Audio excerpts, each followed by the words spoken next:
ये हुकूमतें नहीं चलेंगी, अवाम के सामने सरखम तस्लीम किया जाए।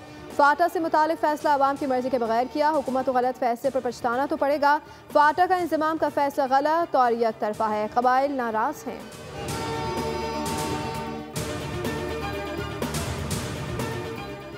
ओगरा का 1 जुलाई से गैस महंगी करने का नोटिफिकेशन जारी। घरेलू सार्फिन के लिए निर्ख 200 ता 42 रुपये फी MMBTU मुकर्रर।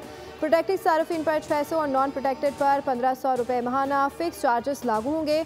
कमर्शियल सार्फिन के लिए निर्ख 3900 रुपये, सनतों के लिए 2300 और कैप्टिव पावर के लिए 3500 रुपये फी MMBTU लागू। अस्पतालों, स्कूलों और सरकारी इदारों के लिए निर्ख 3175 रुपये, जबकि तंदूरों के लिए 110 से 700 रुपये तक तय कर लिए गए।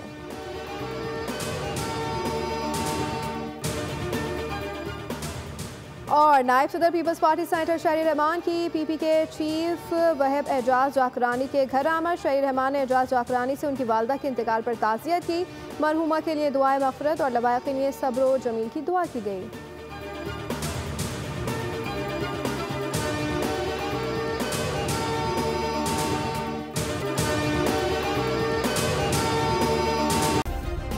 सब्सक्राइब करें और बेल दबाएं ताकि कोई खबर रह न जाए।